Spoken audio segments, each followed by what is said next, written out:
Saya melihat dari sisi masyarakatnya juga banyak yang kena PHK gitu. Menjadi pegawai itu pekerja buruh dan sebagainya banyak yang PHK karena memang real dampak PPKM ini bagi pengusaha juga berat juga gitu.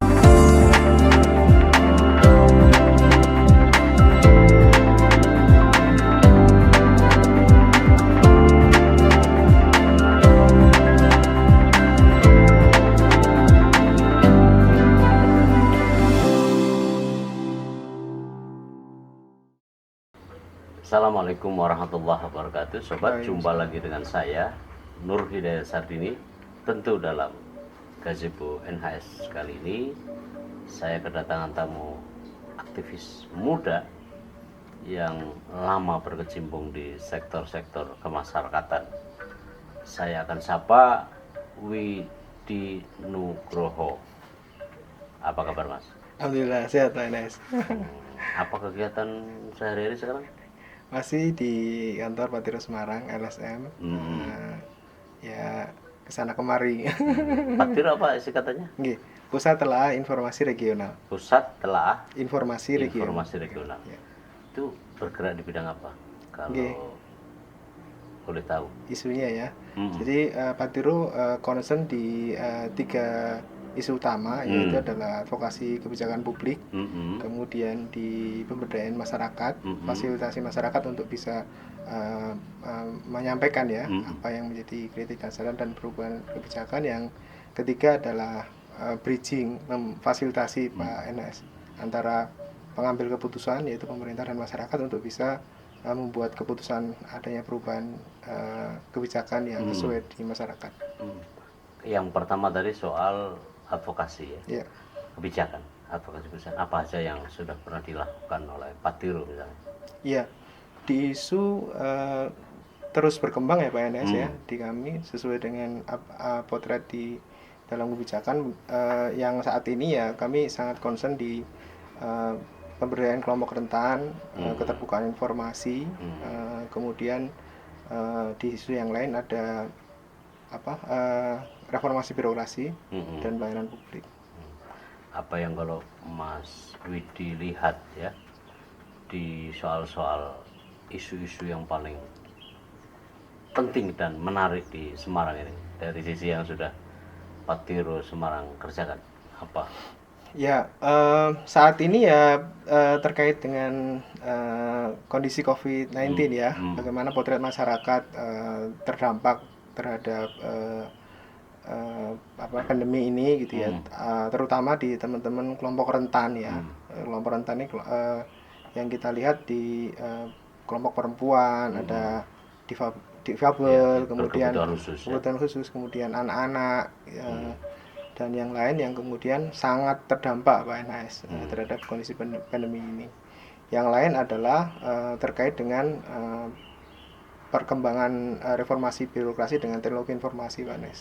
Kalau soal COVID, kenapa? Apa yang dikerjakan oleh Patiro?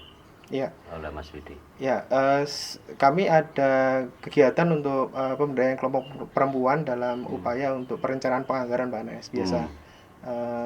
Dari tahun 2018 di Kota Semarang, dan pada proses berjalannya kami melihat potret yang sangat terlihat berbeda gitu ya. Yang dulu aktivitas biasa belum ada pandemi dan pasca ada pandemi ini, makanya kemudian saya sampaikan sangat terlihat perbedaannya. Di pasca pandemi ini tentu kelompok ini yang sebelumnya sangat masih dianaktirikan gitu ya, tidak diberikan porsi yang cukup banyak dalam pengambilan keputusan gitu ya. Contoh kalau di kelompok perempuan itu bagaimana mereka ketika ada forum-forum strategis misalkan di perencanaan, di penganggaran hanya sebagai tukang nulis absensi, kemudian ngatur makanan gitu ya untuk terlibat di intensif, ikut mengusulkan juga tertentu kelompok difabel ya di ini dan kelompok anak. Yang sekarang potretnya yang terdampak itu tidak hanya kelompok ini, tapi yang formal saja, masyarakat umum yang tidak difabel itu juga terdampak. Nah ini kan semakin akan tergerus dampak pandemi ini di kelompok ini Pak. Kalau memang apa ya masalah yang sebenarnya yang diderita oleh masyarakat oleh karena pandemi ini, kan semua orang tahu ya. Ya. Adakah misalnya di Semarang ini yang khas gitu ya? Kalau Bung Widi tahu ya, namanya Semarang ini kan termasuk yang tinggi ya. Ya. Di PPKM ini kan juga tinggi ya. Kalau Jawa Tengah kan sempat setiap pernah terbanyak ya se-Indonesia. Kalau sepenglihatan Bung Widi apa yang terlihat? Ya. Semarang. Kalau khas saya kurang tahu detail ya Pak Enes ya, karena kita juga hanya melihat berita tanpa kemudian mengkonfirmasi beberapa data di lapangan yang saya lihat tentu di Semarang saja gitu ya, yang potret sebagian masyarakat urban di kota gitu. Nah, di kelompok, maksudnya di masyarakat terdampak, saya melihat dari sisi masyarakatnya juga banyak yang kena PHK gitu. Menjadi pegawai itu pekerja buruh dan sebagainya banyak yang PHK karena memang real dampak PPKM ini bagi pengusaha juga berat juga gitu. Misalkan toko tutup sampai 2 minggu gitu ya, atau di shift gitu ya.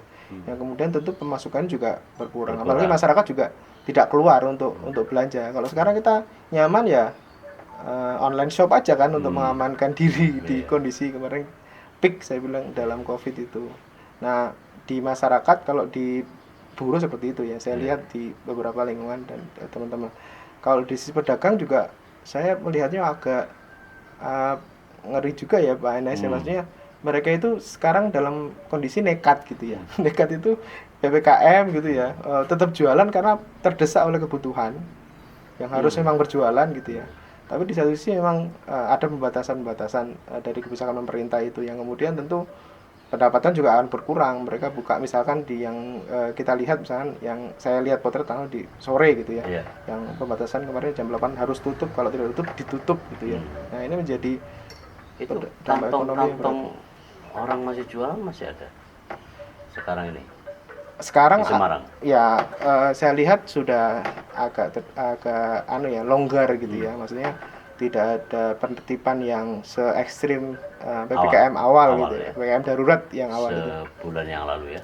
PPKM darurat itu. Jadi sempat di Semarang sempat viral disemprot disinfektan. Bukan, disemprot yang pemadam kebakaran. Ya, diusir ya. Diusir gitu. Untuk memecah konsentrasi. Betul, ya itu yang sempat viral di nasional gitu kan. Dan akhirnya diperbaiki kebijakannya dalam pendekatan untuk komunikasi dengan masyarakat menjadi lebih baik gitu. Ya, kalau seperti kayak aparat gitu ya, baik Satpol PP, polisi maupun tentara. Ya. Sempat nggak di Semarang ini yang misalnya sampai overacting, nanggepin gitu? Enggak sih, enggak ini. Di sisi pedagang juga ada sebagian juga sadar kan bahwa ini untuk kesehatan juga ya. Mereka harus membatasi aktivitas berdagang itu dalam tempo waktu sekian gitu ya. Artinya ada ketakutan juga gitu, tapi kalau kondisi terdesak juga pasti akan berjualan ini ya. Tapi transisi bahwa mungkin nggak berdagang online gitu ya. Maksudnya pemesanan tidak harus ke sana. Itu kan beberapa pedagang juga cukup sekarang terpaksa untuk membuat ide itu Pak Enes. Sebenarnya pemesan dikasih nomor telepon WA, bisa pemesanan di sini gitu. Nanti diambil. Jadi tidak antri untuk menengahi kondisi saat ini. Kalau di Semarang ini kan ada beberapa titik ya. Johar. Iya. Peterongan. Iya, Mas. Banyumanik atau beberapa tempat di antaranya, apakah tutup semua dalam situasi begini karena dilarang oleh aparat? Kalau pasar itu yang saya lihat ya itu misalnya di Jatingaleh Pak Enes, karena saya kemarin tidak keluar karena kondisi COVID juga, itu sebagian besar ya ada pembatasan. Misalnya aktivitas tetap biasa kalau pagi ya bisa pagi, tapi ada pembatasan kepastian untuk prokes gitu ya. Hand sanitizer, kemudian masker dan yang lain-lain gitu ya, untuk kemudian mereka tetap sehat dan pembeli juga nyaman di sana. Kemudian beberapa juga diatur skemanya Pak Enes. Dikasih dikasih dinding, mereka sendiri atau difasilitasi juga ada di sela-sela ya Pak Anies Iya, ya. iya. Berjarak, Berjarak. distancing ya. Itu diatur seperti itu. Itu semua di seluruh lapangan yang ada. Saya tidak tahu sih karena saya nggak turun lapangan terutama ke pasar-pasar. Saya lihat itu ya di kanan kiri aja Pak Nes karena kondisi saat ini ya tidak bisa keluar ya saya melihatnya. Kalau saat ini ya ya kembali lagi ya kondisinya seperti awal gitu ya. Tapi masker kita cukup ketat juga. Kalau saya lihat di pedagang-pedagang di pinggir jalan itu Pak Nes, ya, itu juga sudah menerapkan juga sekarang untuk pembatasan misalnya jumlah meja, jumlah kursi yang datang, kemudian alurnya dan sebagainya sudah diatur. Kayak tadi saya sampaikan itu ngasih nomor WA untuk pemesanan, jadi nggak perlu datang ketika matang dikabari, itu juga Tapi inisiatif. di awal-awal sempat juga di apa ya, dilarang gitu. Enggak. Iya, kalau di pasar ya ada Gitu ya. instruksi untuk mengatur itu ya. Kalau begitu kan mereka bagaimana pedagang ini dapat rezeki? Betul. Ya, itu masalahnya Pak. Ya, lalu mereka tetap berdagang juga. Pedagang tetap ya kondisi pada waktu PPKM darurat Iya. di pada saat saya melihatnya di momen PPKM darurat itu ya Pak Anies ya. Itu tutup ya tutup cuma beberapa memang saya bilang nekat ya, maksudnya jualan di luar dan sebagainya. Kalau fasilitas pemerintah di titik pasar itu saya lihat berkurang, sangat berkurang. Termasuk sekarang. Sekarang sudah biasa, aktivitas biasa. Oh ya, sekarang sudah normal lagi. Walaupun statusnya PPKM, saya lihat di posisi beberapa pasar itu kita bilang relaksasi ya, jumlahnya juga sudah beraktivitas biasa, itu yang saya lihat Mendekati normal. mendekati normal, new Artinya normal. terutama orang yang hari ini dapat rezeki, Ya. hari ini juga bisa makan gitu. itu sudah aktif lagi di Semarang ini. Yang Saya ada. lihat beberapa potret di beberapa wilayah sudah normal itu kondisinya, walaupun kondisi kebijakan masih PPKM ya. Sekarang udah Pasar-pasar. normal Iya. Semarang ya. Ya maksudnya normalnya itu untuk kalau malam jam 9 maksimal ya. Maksimal. PNS ya. Kalau pasar sendiri saya pikir tidak ada yang berubah saat ini kondisi PPKM dengan PPKM tidak PPKM itu ya, karena teman dagang juga berjualan tentu dengan prokes yang ketat. Kayak Johar, kayak Jatingaleh juga masih sama ya. Saya lihat, saya belum pernah survei ke Johar langsung. Yang saya lihat di Peterongan, di Jatingaleh gitu. Udah kayak normal. Udah kayak normal di pasar di Tapi tetap Jangli. tetap prokes. Prokes ketat, prokes ketat. Bagaimana mengatur begitu banyak orang? Apakah Ya bisa dilakukan? kalau yang pembeli kan agak susah Pak NS ya, maksudnya untuk memastikan itu. Tapi di sisi pedagang sih ada kesadaran pasca peak COVID kemarin, PPKM darurat itu, ya istilahnya mereka harus mengamankan kesehatan sendiri kan. Oke. Rata-rata, bukan rata-rata sih, hampir seluruh, kalau pedagang ya, dalam konteks ini mereka bermasker, gitu. Bermasker di tempat dagangan mereka. Tapi kalau pembeli ya tidak bisa ngatur Pak NS, maksudnya jumlah kalau pas enet-enetan apa berdesak-desakan gitu ya untuk masuk untuk membeli ya itu hal yang lain gitu. Saya pernah beberapa kali ke pasar juga ditegur, maksudnya yang nggak pakai masker gitu, tapi ya nggak ada follow up. Kalau saya nggak pakai masker terus So what ya? apa dikasih gitu, maksudnya kalau fasilitas dikasih itu belum ada sih. Terutama di Jatingaleh itu tadi ya, pasar-pasar di situ. Belum ada. Apakah yang bisa misalnya ditangani oleh Patirus Semarang, apakah juga mengadvokasi terhadap mereka yang dirugikan oleh kebijakan, misalnya penggusuran, misalnya juga karena hal tertentu kemudian ditahan, misalnya begitu? Kalau kami lebih ke kebijakan ya Pak ya, perubahan kebijakan. Kami 2020 itu melakukan riset terhadap refocusing anggaran di Kota Semarang terkait anggaran COVID-19 itu. Jadi jumlah yang direfocusing itu apakah memang sesuai dengan kebutuhan di lapangan gitu ya. Potret anggarannya Pak NS. Kalau di lapangan ya kita tidak langsung melakukan advokasi litigasi ya di hukum.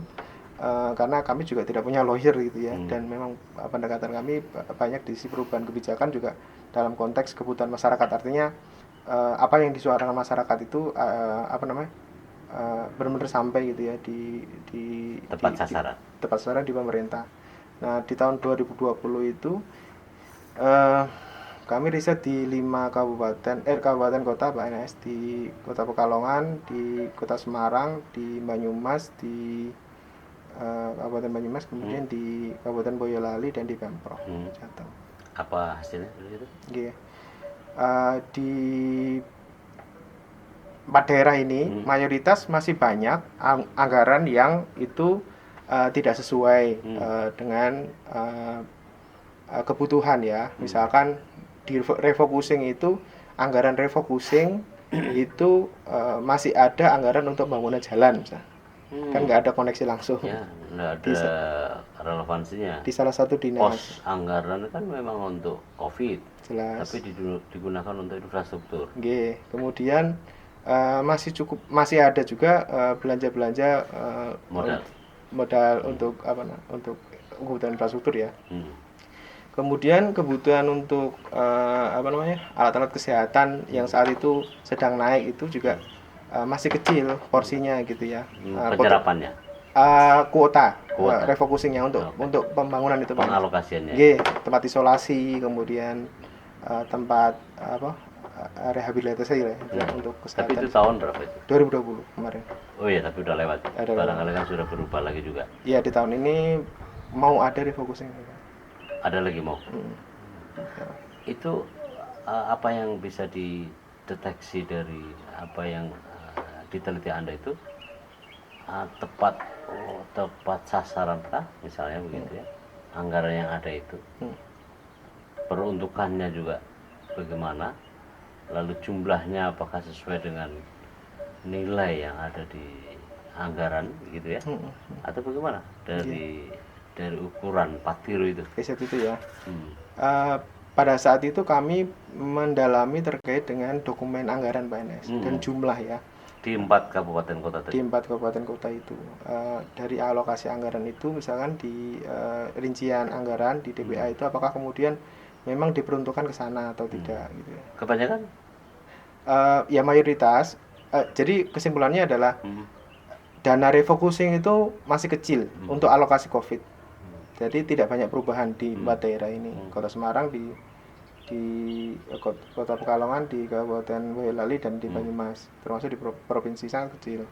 Kemudian yang kedua adalah dana yang kecil ini tidak semuanya lari ke kebijakan penanganan COVID. Ya kayak tadi ya, peruntukannya untuk infrastruktur gitu ya. Kemudian kalau lari ke kebijakan penanganan COVID, misalkan untuk pembagian sembako, kualitasnya buruk. Kita melakukan survei juga di lapangan, bagaimana sembako-sembako ini yang diberikan ini juga standar kualitasnya rendah. Kalau itu program nasional atau program daerah. Macam-macam sih Pak PNS. Ada kan yang ada teliti? Banpres. Pada saat itu karena momentumnya kan hampir sama ya Pak PNS ya. Jadi ada bantuan alokasi anggaran dari provinsi, ada dari kota, ada dari bantuan presiden. Beberapa kan dapat bantuan presiden secara khusus. Nah, waktu itu yang kami dalami memang lintas program PNS. Ada yang Banpres, ada yang kalau Banpres rata-rata standarisasi ini ya baik. Tapi kalau di daerah itu yang kualitasnya kurang bagus ya. Buruknya apa itu? Misalnya tadi sembako tadi. Kenapa begitu ya? Kalau beras ya beras yang jelek gitu ya, kita merasakan. Kelas apa itu istilahnya? Raskin ya. Raskin. Kemudian dari potret jumlah alokasi anggaran yang diberikan itu, kalau diwujudkan dengan itu marginnya cukup jauh. Volumenya. Misalnya saya sebut merek ya, mie gitu ya. Ada level kita kan bisa merasakan mie yang enak dan mie yang biasa saja gitu ya. Dia ngambil yang biasa saja. Sedangkan di bantuan yang lain kita lihat, kita bisa menilai kualitasnya itu nggak cukup bagus, kalau dibelikan juga masih kecil. Itu yang diterima rakyat ya. Kalau udah tahu begitu buruk, nggak sesuai dengan spesimen misalnya, apa yang kemudian dilakukan oleh pemerintah dan sejauh mana kemudian misalnya Patiru melihat itu sebagai masalah? Kami memberikan rekomendasi Pak Enes dari hasil riset itu ke pemerintah daerah sebagai upaya perbaikan. Di beberapa daerah itu juga ada fasilitasi untuk penanganan pengaduan ya, penanganan pengaduan publik, lapor ya kalau program nasional itu, kalau daerah bisa bermacam-macam namanya. Yang kita menyampaikan ke masyarakat ya sampaikan aja itu sebagai bagian dari masalah yang diadukan, dikeluhkan. Beberapa daerah juga merespon gitu ya, untuk penanganan ini, kualitas ini, melakukan sidak, misalnya dari inspektorat sebagai tim pengawas internal untuk melakukan sidak ke lapangan juga mau api juga gitu. Itu ada yang akhirnya ketahuan misalnya karena soal itu. Temuannya gitu pada saat itu kami tidak follow up ya Pak Enes ya, cuma ada tim dari itu untuk melakukan sidak. Nah, sampai kemudian ada perubahan di level kebijakan di sembako selanjutnya kami pada waktu itu tidak melakukan monitoring sih. Kalau sekarang ini COVID-19 itu kan memengaruhi terhadap seluruh aspek kehidupan kita. Yang dulu normal menjadi tidak normal. Bahkan kembali ke normal juga agak susah, kata para ahli ya. Kalau dalam perspektif hubungan antara masyarakat dengan negara, ada komentar? Iya. Untuk konteks COVID atau secara keseluruhan kebijakan? Boleh. Okay. Saya lihat pemerintah ini ya dalam seluruh elemen ya, masyarakat, mulai dari akademisi, mulai dari masyarakat umum, mulai dari private sector, kemudian media dan sebagainya, saat ini tidak banyak di tingkat pusat, level tertinggi itu, di tingkat provinsi itu mendengarkan ya apa yang menjadi masukan dari masyarakat. Karena kalau saya melihat ya ada keseriusan masalah dalam isu pembelahan pasca Pilpres kemarin Pak Anas. Jadi yang justru banyak memberikan masukan, memberikan kritik itu ada stigma yang diberikan kepada dia bahwa dia dulu mendukung si calon yang kalah gitu. Padahal mereka sudah satu tim sekarang, satu kabinet gitu ya. Nah, stigma ini diberikan kepada teman-teman yang memberikan masukan, memberikan saran, memberikan kritik gitu ya. Tidak kemudian malah didengar. Itu semasa COVID atau tidak hanya COVID aja? Ya sebelum COVID juga sih. Apalagi sekarang kondisi darurat malah lebih crowded nih. Semakin banyak yang tidak didengar ataupun justru mendengar ya, mengambil pendapat dari para ahli kebijakan apa yang harus diambil pemerintah. Kalau dalam hal-hal tertentu kan pemerintah konon ya tidak mengindahkan, ya, tidak merujuk pada apa yang seharusnya mereka bisa lakukan. Dalam kaitan dengan itu namanya CSU seperti Pak Tiru ini kan menempati ruang-ruang. Di satu sisi tidak bisa dijalankan oleh big business misalnya atau private sector, di saat bersamaan juga tidak direstui oleh pemerintah. Nah, sekali lagi bagaimana ya hubungan antara masyarakat dengan rakyat itu ya dalam konteks ya misalnya COVID ini, apakah makin dinamis, makin represif gitu, atau sosial lah begitu? Kalau Bung Widi komentari apa? Saya pikir makin represif ya, ruang-ruang untuk dialog, ruang-ruang untuk diskusi gitu ya, yang di masa periode sebelumnya maupun di masa presiden sebelumnya itu sangat banyak, dan ini merupakan bagian dari masukan untuk negara. Dilihat dari itu ya, saya pikir sekarang sangat jauh, demokratisasi cukup ditekan ya, sangat kecil ruangnya begitu. Apa sih sebenarnya yang mundur dari demokrasi itu? Saya lihat di Indonesia selain ruang-ruang tadi Pak Enes ya, ditutup ya, pendekatan ini Pak Enes, pendekatan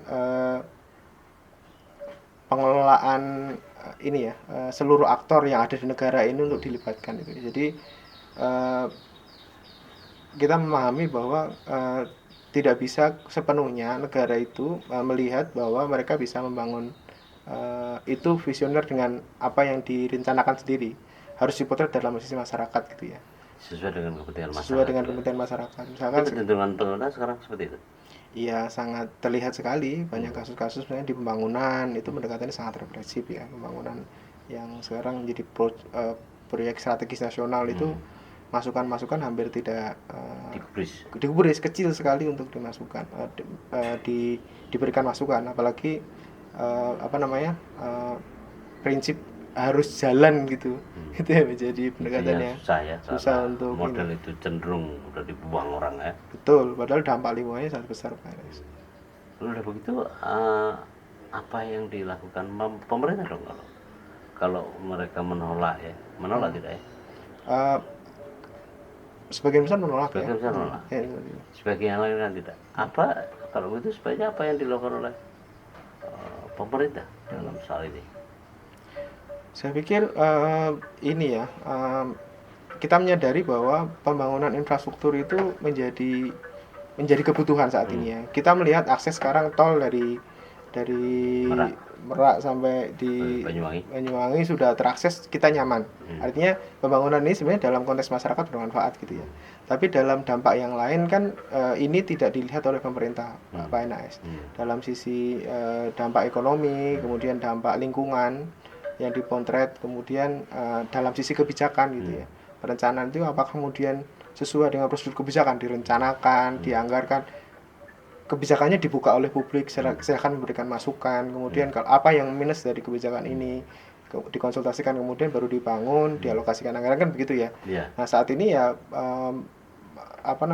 tegak lurus saja gitu, sudah ada anggaran, ini harus jalan dan harus selesai. Sedangkan dampak potret itu kan dirasakan oleh masyarakat, terutama di sisi lingkungan Pak Enes. Kalau begitu kan berarti mundur dong kalau begitu dalam praktek demokrasi di tanah air misalnya terhadap pola pengambilan keputusan dan pelaksanaan keputusan itu ada sentralisme juga gitu ya? Iya, sangat. Dari proses penyusunan kebijakan. Kenapa begitu ya? Ya saya pikir di leadership ya Pak Enes ya, pendekatan yang diberikan mungkin dari presiden, kemudian di tim yang disusunnya begitu, yang kemudian punya impian, punya visi untuk mengadakan perubahan yang besar di Indonesia dengan rencana untuk infrastrukturisasi di Indonesia, pembangunan itu ya.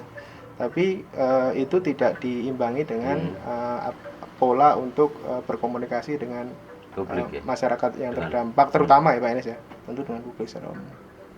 Kita kan melihat ini di COVID Pak Enes, bagaimana kebijakan berulang-ulang padahal nggak sesuai dengan undang-undang gitu ya, atau di saat pandemi, saat Lebaran kemarin gitu ya Pak Enes ya, pejabat si ini menyampaikan ini, besok ganti lagi pejabat ini menyampaikan si ini hal yang lain dengan bertentangan, padahal mereka habis rapat koordinasi dan sebagainya. Itu kan jadi begitu di meja bareng-bareng sopan gitu ya. Tapi begitu bicara di media lain lagi gitu ya. Itu politisi itu. Nah, apakah tadi ya kalau bridging bagaimana pelaksanaan dalam pengaturan atau pelaksanaan di lapangannya? Dari program tadi kan advokasi. Satu. Lalu yang kedua fasilitasi. Yang ketiga adalah pemberdayaan masyarakat. Iya. Yang kelima? Ketiga. Pemberdayaan masyarakat, kemudian menjembatani apa yang menjadi usulan masyarakat itu ke pemerintah, kemudian mengadvokasi pemerintah untuk membuka akses kepada masyarakat. Dan itu berhasil? Ya dari aspek kami sih ada ini proses ini juga Pak Enes, pendewasaan di birokrasi ya. Artinya kalau kita kritis itu sebenarnya mereka menerima gitu. Saya lihat ketika pindah di daerah yang lain, misalnya di agak jauh gitu ya, di perbatasan dan sebagainya, birokrasinya nggak sedewasa ini gitu ya. Kalau di wilayah yang kita advokasi, mereka cukup dewasa untuk menerima kritik dan masukan itu. Dan tidak ada gejolak ya di antara mereka itu ya. Betul, walaupun di pimpinannya punya pemikiran berbeda ya Pak Enes, tapi di birokrasinya ketika kita sering intensif berkomunikasi, dipercaya begitu ya, untuk kemudian bahwa ini tidak menjadi kepentingan pribadi tapi menjadi kepentingan masyarakat, mereka menerima rata-rata birokrasinya. Orang namanya apa namanya bank apa dalam konteks yang sering kali kita dengar adalah soal kebijakan itu tidak mengakomodasi gitu ya kebutuhan masyarakat, aspirasi masyarakat. Ya. Kalau begitu sektor CSO, Civil Society Organization, apakah perlu dianggap misalnya berhasil gitu ya dalam urusan untuk menjalankan fungsinya gitu? Ya, kami setiap awal tahun dan akhir tahun serta setiap periode itu melakukan perencanaan dan evaluasi juga PNS terhadap kegiatan advokasi yang kami lakukan gitu ya. Kalau ini internal ya PNS Yeah. di internal untuk evaluasi apakah kemudian kita berhasil atau enggak. Ya rata-rata mayoritas tercapai gitu ya. Tapi dalam konteks perubahan kan kecil sekali PNS. Yeah. Kita timnya cuma 7 orang sekantor, sedangkan satu sektor saja yang mau kita advokasi nih. Sedangkan banyak sekali kan. Maksudnya jadi agak subjektif ya yang kita lakukan gitu ya. Kalau kemudian pendekatan partisipatif juga polanya sudah kita ubah gitu, dan itu juga ada perubahan. Jadi penilaiannya masih sangat kecil. Aspek yang kita lakukan kecil sekali PNS terhadap perubahan kebijakan yang besar, walaupun kami menganggap itu berhasil karena ada indikator capaian. Kalau kan ada 3 sektor ya, Bung Widi ya. Pertama state, yang kedua private sector, yang ketiga society yang kelak akan diwakili oleh, kalau Indonesia OMS, organisasi masyarakat sipil, atau CSO ya, Civil Society Organization ya, ataupun institusi masyarakat sipil. Kehidupan masyarakat yang Anda lihat, apakah misalnya ya mampu mengimbangi antara state dan private sector di Indonesia yang Anda lihat? Iya, pasca COVID ini ya, saya lihat memang ada perubahan yang cukup signifikan ya, terutama dalam sisi masyarakat untuk dengan style dengan new normal ini PNS. Jadi sekarang apalagi ada ini ya perdagangan anak muda yang penggunaan IT yang mudah gitu, cukup signifikan saya pikir perubahan di masyarakat, terutama kesadaran dalam penggunaan IT untuk pelayanan mereka gitu. Sedangkan dulu kan masih fisik ya, harus datang, harus beli kalau belanja, kemudian pesan tiket, kemudian kalau mau kemana-mana gitu ya, kemudian transaksi pembelian sekarang mekanisme transaksi jadi sangat biasa. Ini yang satu hal yang saya lihat. Yang kedua juga kesadaran tentu kesehatan PNS. Yang dulu kita nggak tahu tuh kalau pagi sinar matahari ternyata banyak vitamin, sekarang itu benar-benar dioptimalkan juga. Ini ya sarana-sarana publik saat ini banyak dipadati teman-teman berolahraga, itu bentuk kesadaran hal yang lain. Kemudian yang ketiga adalah dampak buruk, sisi lain dampak buruknya adalah ya informasi yang sangat cepat dan susah membedakan antara ini informasi yang hoax dan yang asli. Itu dampak yang lain terkait dengan informasi yang cepat. Saya lihat itu Pak Enes.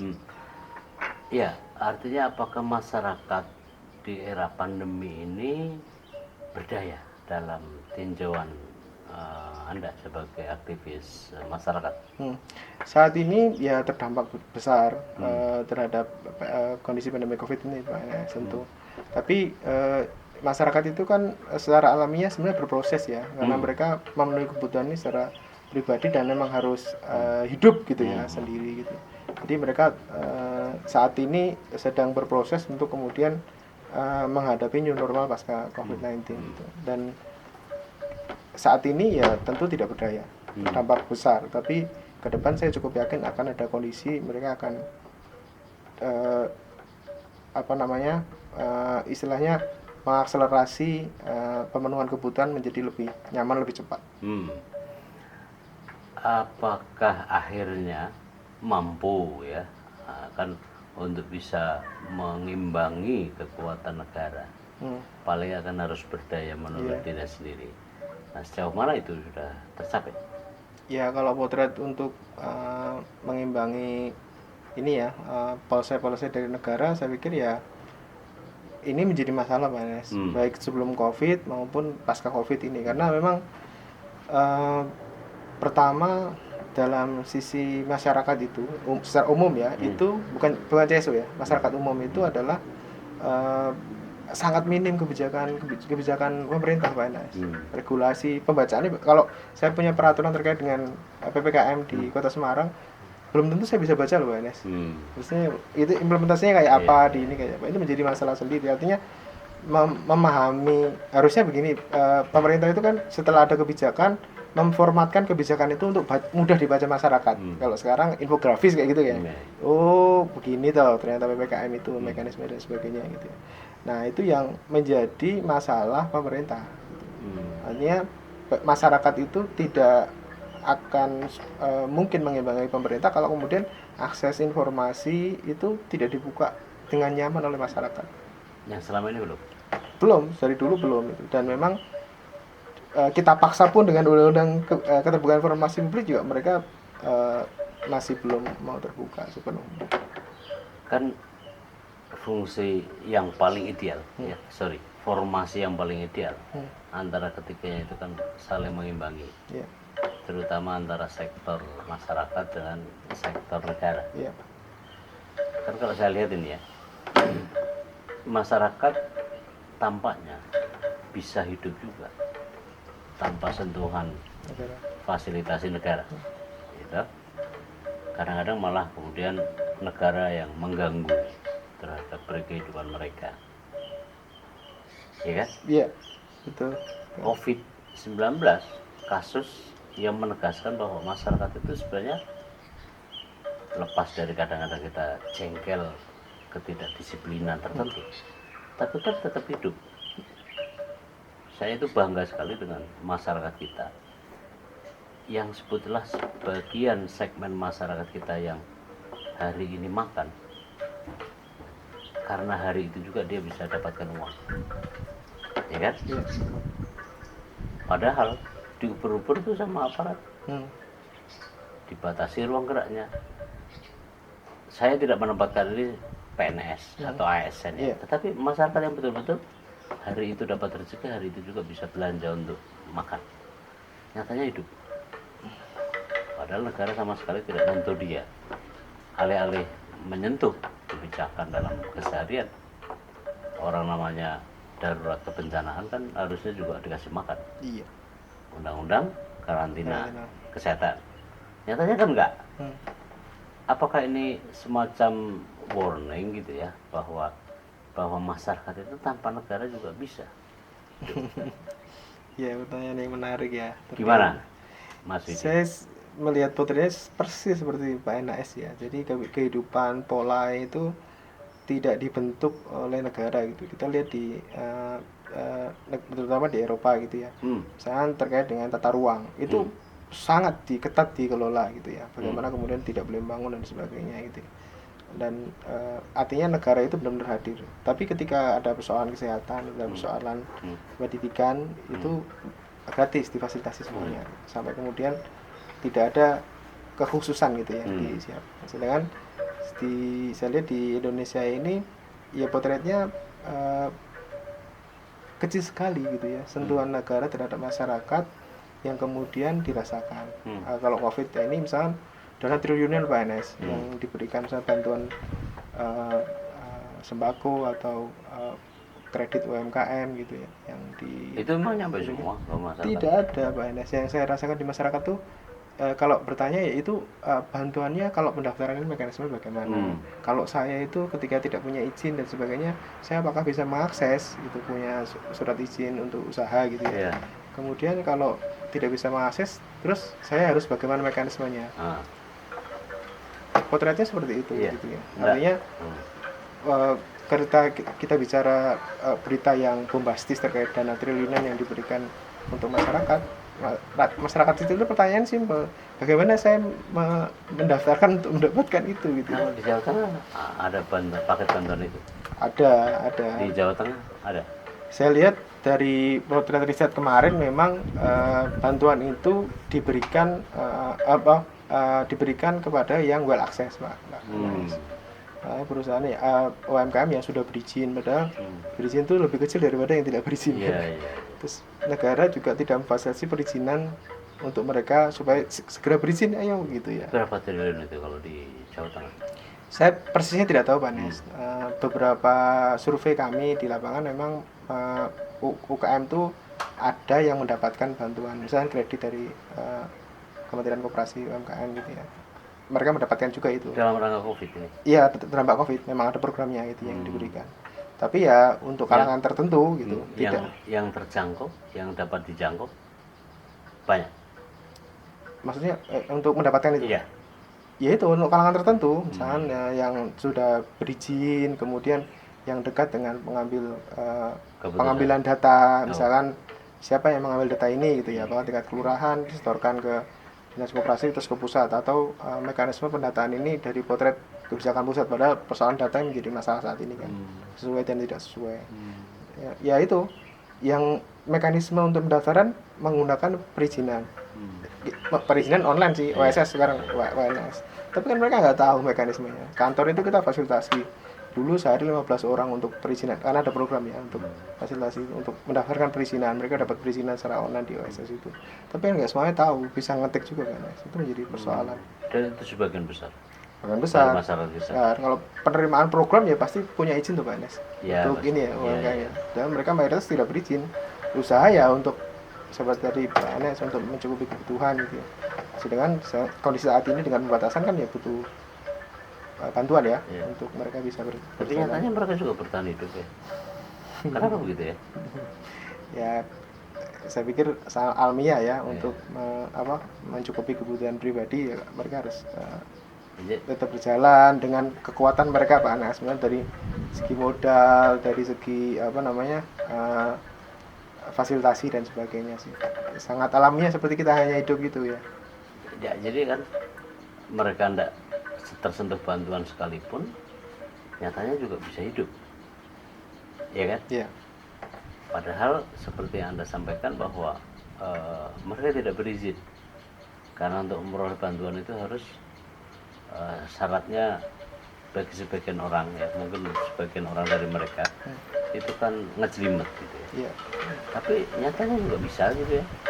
Sebenarnya pertanyaannya apa sebenarnya yang membuat mereka bisa bertahan dalam situasi yang paling sulit sekalipun? Berat ya.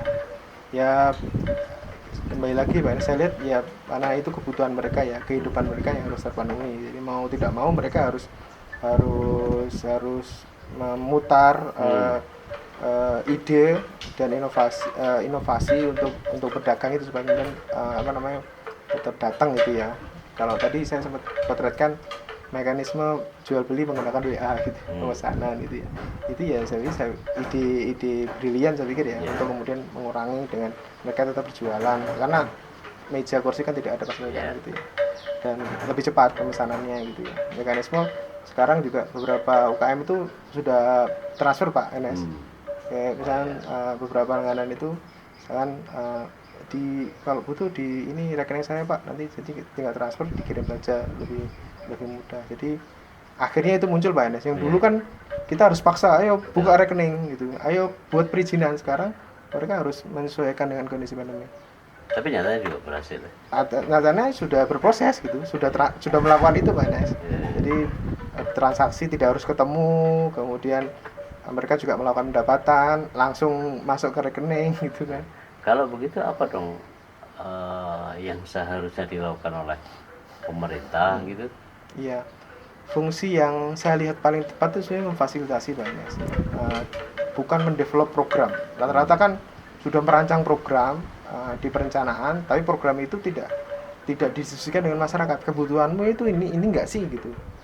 Misalkan soal pandemi ini, kebutuhanmu itu di apa? Apakah di modal, kalau pedagang ya, apakah kemudian di pemasaran, ataukah di akses, misalkan untuk bahan baku dan sebagainya gitu ya, saya lihat. Kan apa nggak diidentifikasi dulu ya kebutuhan dari masing-masing pelaku gitu?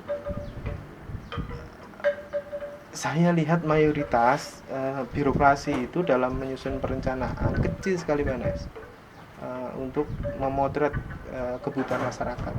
Masih pada satu sisi saja gitu ya. Saya mengkonfirmasi itu dalam beberapa forum kompetisi gitu ya, inovasi pelayanan publik itu ternyata mindsetnya sama. Yang disampaikan dalam inovasi itu adalah apa yang menjadi kebutuhan mereka, tidak apa yang menjadi persoalan masyarakat.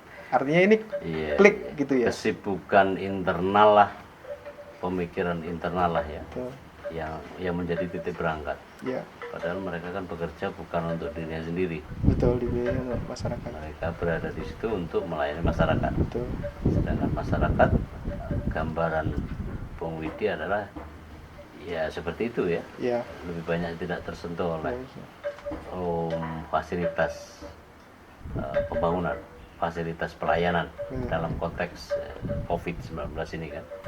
Nah, kalau begitu kan bagaimana kita mengharapkan masyarakat berdaya yang sebetulnya mampu mengimbangi dua sektor yang lain, private sektor dan state sektor. Iya. Ini upaya ya Pak Enes ya, apa yang perlu kita lakukan. Saya pikir ya saat ini kolaborasi itu menjadi salah satu aspek baru yang ada di masyarakat dalam mereka beraktivitas gitu ya. Kayak misalkan saat ini ya tidak bisa pedagang itu cuma jual saja sendiri di pasar gitu ya. Mereka butuh, kalau kondisi PPKM ya butuh teman-teman online ya, ojek online yang ojol yang untuk pengambilan, dan kemudian pemasaran juga tidak bisa kemudian sendiri dari mulut ke mulut ya, artinya membutuhkan fasilitas yang lain, yaitu fasilitas IT maupun pemasaran secara online gitu ya. Jadi kunci kolaborasi ini yang akan menutup celah kekurangan masyarakat untuk terbatasnya informasi Pak. Jadi dengan problem masyarakat itu sekarang informasi. Jadi yang diberikan ke masyarakat itu ya informasi yang ada yang kalau publik berita hoax gitu. Tapi kalau dalam kebijakan ya harusnya sampai memahami apa yang kemudian disampaikan oleh pemerintah. PPKM tuh begini loh gitu. Bapak Ibu harus taat, kalau nggak taat mohon maaf saya ada mekanisme begini. Jadi semuanya. Kalau Bapak Ibu terdampak, ya kita beri bantuan sembako gitu. Mekanisme sembakonya didata dulu melalui kelurahan, kan prosesnya begitu Pak Enes ya, yang dilakukan.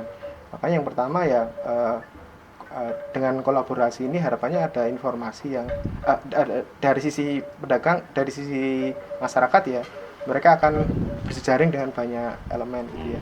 Hal yang lain ya kreatif. Jadi tidak bisa sekarang hanya begitu saja gitu ya. Sekarang dipaksa untuk berubah dengan pendekatan baik teknologi informasi, baik kolaborasi tadi. Dalam sisi pemerintah ya harus mengubah style gaya, dan ini saya pikir agak cukup berat ya untuk kemudian intensif berkomunikasi gitu. Saya lihat beberapa kepala daerah itu komunikasinya hanya melalui sosial media gitu. Tidak komunikasi langsung, memang kegiatan-kegiatan harian gitu ya, berdiskusi, berdialog gitu ya. Muncul di sosial media, wah besar. Setelah itu kemudian ketika kita ajak komunikasi ternyata profilnya yang lain tuh menjadi persoalan ya. Tidak hanya kepala daerah lah, maksudnya di beberapa kepala dinas, seluruh birokrasi ya. Jadi harus mulai membantu seperti itu. Oke, Bung Wid, thank you banget ya. Sama-sama Nes, saya senang sekali. Benar-benar bermanfaat ya. Okay. Sobat, kita sudahi bincang kita kali ini. Sampai jumpa di kali waktu. Assalamualaikum warahmatullahi wabarakatuh.